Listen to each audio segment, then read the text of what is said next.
He arrived in the city after the fire, with a key to a building that didn't exist on any map, and with a voice that sounded like it had always spoken in whispers. The Library of Lost Stories. The city still smelled of ash, even weeks later. People were still showing each other drone shots where the heart of the block had been torn out like a wound. And then he simply appeared. No suitcase, no greeting, as if he had stepped straight out of the smoke. They said the fire had burned away every memory in the district, and then he appeared, as if the memory had returned, but in a different form. The house he entered was thought long abandoned, the old reading room on the corner where children no longer played. The windows were shattered, the sign gone, no electricity.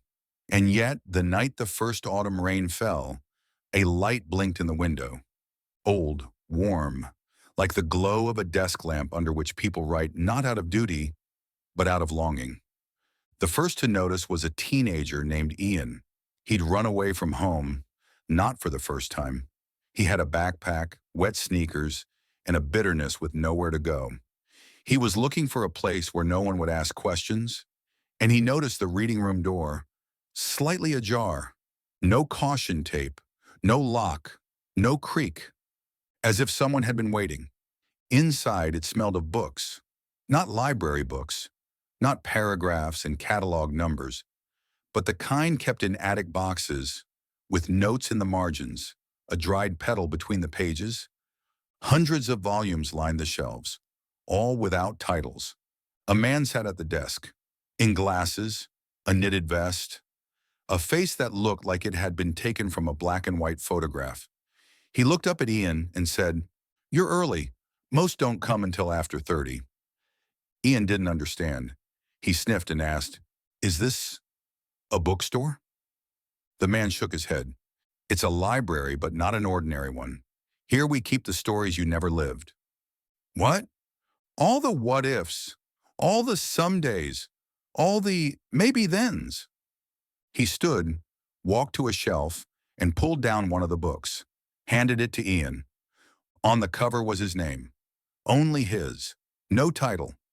"Read it, and you'll see who you would have been if you had stayed home tonight, or followed her that day in June." Ian clutched his backpack. Something inside him broke, like when you've held back tears too long and someone finally says the right thing. "Is this a joke?" "No," the librarian said, returning to his desk. "But like all true stories, this one has a price." Ian didn't take the book. Not yet. He just sat down in the corner and said nothing. And outside the window, the rain sounded like someone slowly and sorrowfully turning pages. He returned the next evening. Not for the book, for the silence. Ian told his parents he was going to a friend's. His father didn't react. His mother didn't believe him, but didn't argue either.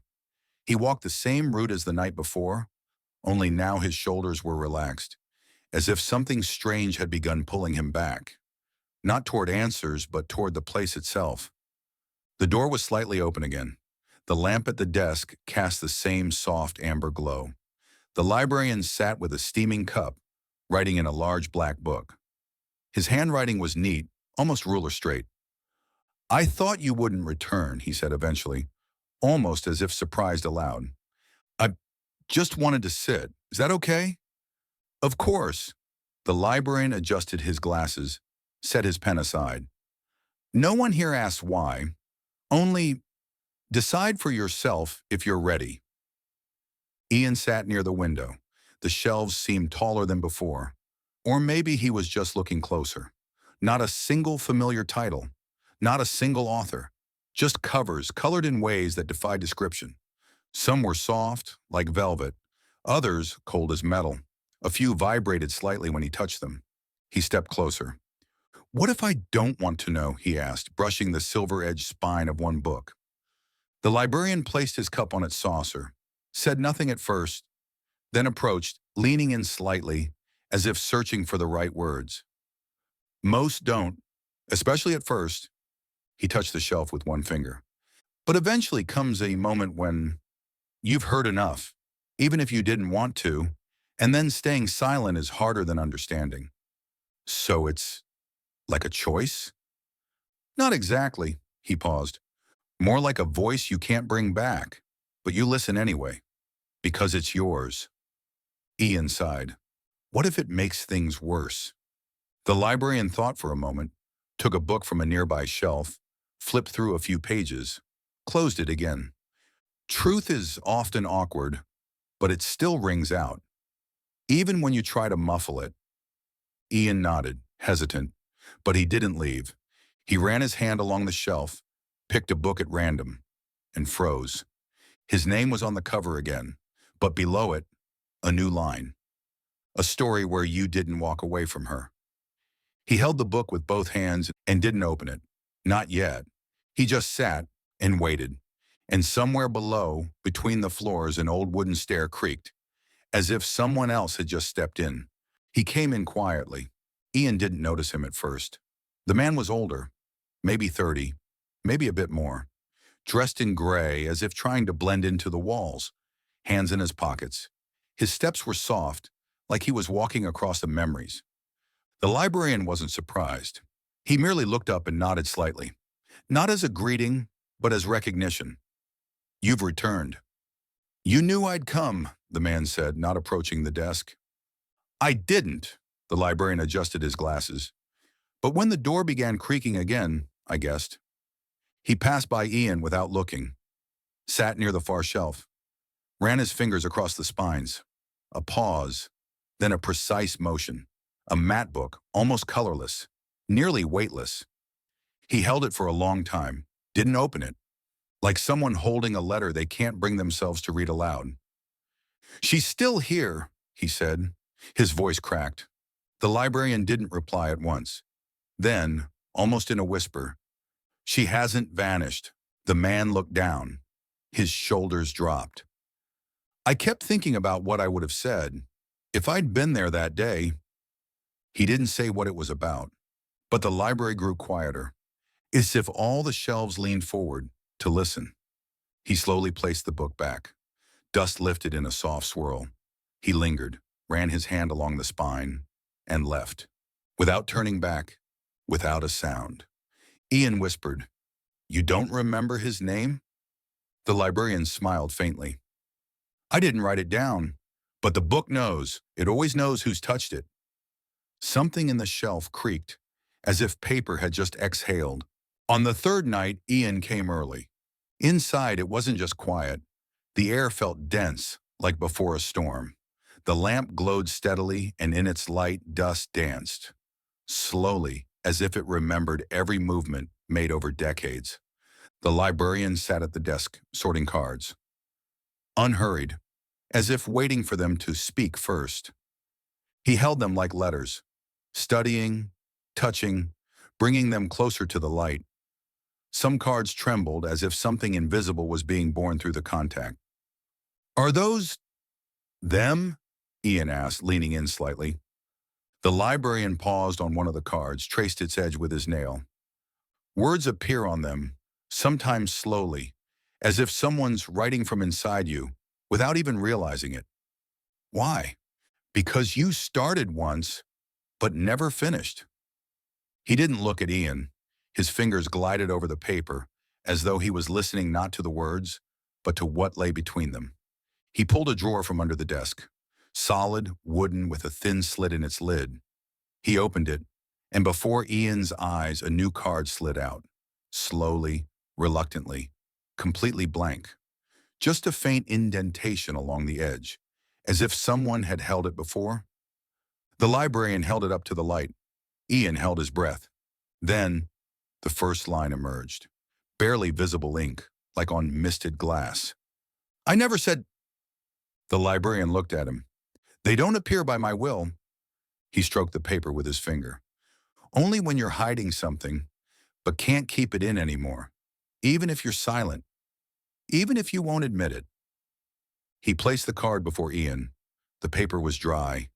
In one corner, a blot that looked like a raindrop's trace. Is it mine? Not yet, but if you stay quiet long enough, it will be. Ian touched the edge. It was warm, like the backing of an old letter kept near the heart. The librarian went still, then said, barely audible, "Sometimes a person sits across from you, and their real words are here." He touched his chest. "And the card knows when it's time for them to stop hiding."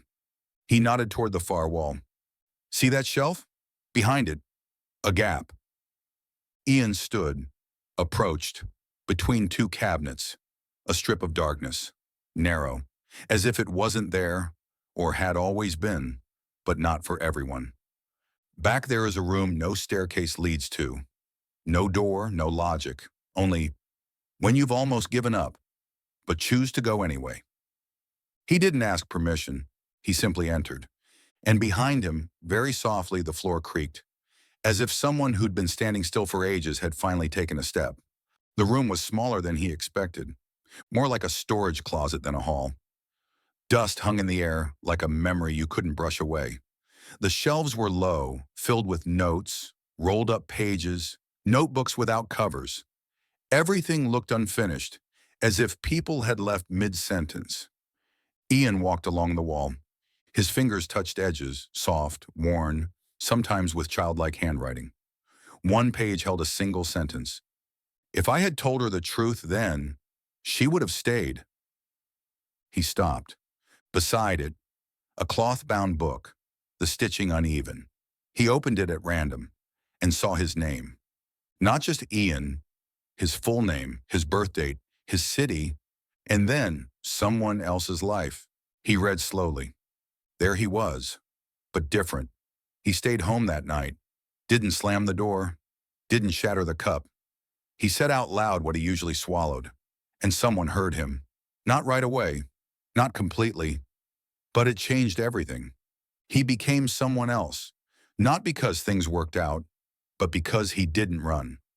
On the next page, a different turn. He left, disappeared. But a year later he came back, called her, called his father.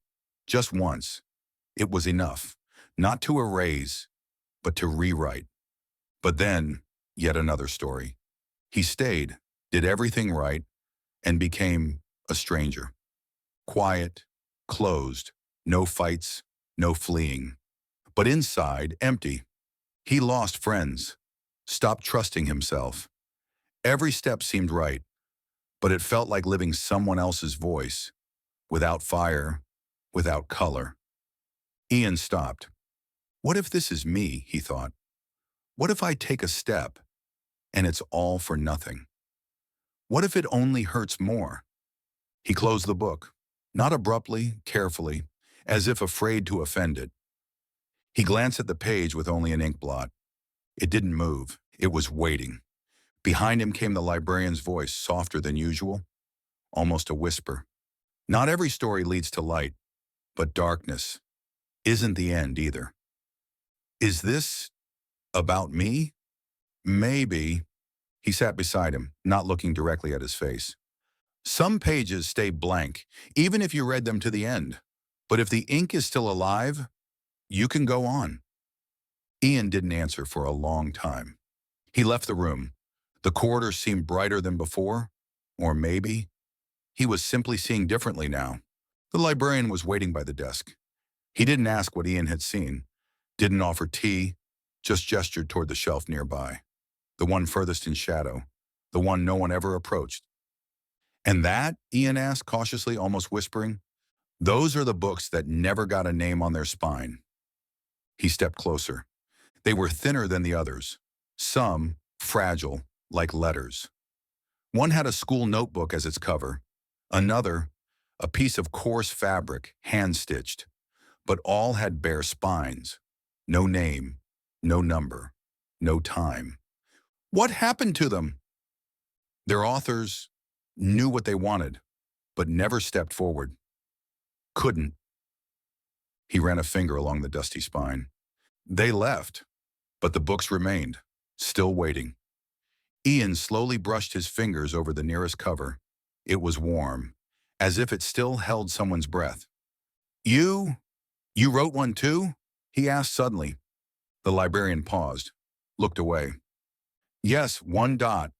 He walked to the shelf, carefully pulled out a thin volume, nearly transparent, like a memory fading at the edge. Placed it on the desk, opened it. The first pages held words. Brave, alive, then quieter, shorter, and then only lines, fragments, silence. I didn't tell her. Not then. Not later. I just let her leave. And then, it was too late. He held his breath. This entire haul, it's my way of telling others. It's not too late for you. Ian nodded, slowly stepped toward his book, the one still lying nearby. He picked up the pen from the desk, and the librarian stopped him with a gentle gesture. Wait. He looked up slowly. Sometimes silence is a choice too. He sighed. You don't have to, even if you're almost sure. Ian froze. He looked at the spine, at the pen, at the hand that trembled. And then, he signed. Not loudly, not perfectly, just enough for the story to know whose it now was. The librarian said nothing. He simply placed his palm over the book and closed his eyes for a moment, as if that gesture held more than words ever could. When Ian left, the door remained slightly open, and for the first time in many years, the shelf held a book with a name. Real, alive. The kind of name that isn't afraid to be read. Several years passed. The building on the corner still didn't exist on any map. GPS routes bypassed it. Maintenance crews replied, "There's no structure at that address." And yet, in the evenings, a lamp would glow in one of the windows. Warm, desk-like, with a faded amber shade. Those who knew came. Not often, not loudly. They simply opened the door and held their breath as if stepping into a temple or into their own memory. The librarian had gone gray. He still wore his knitted vest, still wrote in ink, still read aloud sometimes when someone couldn't begin on their own. Sometimes he said nothing, but always listened. Some visitors remembered nothing. Just a feeling. Something unfinished. Something important had been left behind. He would offer a book or a page, sometimes a blank one, so they could begin anew. Some returned. One of them, a man with glasses, a neat beard, a programmer. Once he had chosen an overseas contract instead of confessing love on a school stairwell. Now he came with his daughter. She was 9. She wasn't afraid of dust. She walked up to the shelf and asked, "Can I write my story myself?" The librarian smiled. "That's the only way." And in the far corner of the hall, a new shelf appeared. One not for what was lost, but for what was chosen. For courage. For words said in time. For steps taken towards something. And one evening, as the rain fell soft and steady like the voice of a beloved narrator, the librarian closed the large black book, looked at the lamp, and for the first time in many years, approached his own shelf. The book was there. On its spine, a name, his, written by another's hand. He opened it, found the page where he had once stopped. There were no dashes, no void, only a line. "You still can. Start here." He took the pen, looked out the window. There, on the porch, someone was waiting, with umbrellas, with questions, with hope. He didn't rush. He simply wrote the first word, then the second, and then stood up and walked out, and the door remained slightly open for those still searching for their story and finally ready to tell it themselves.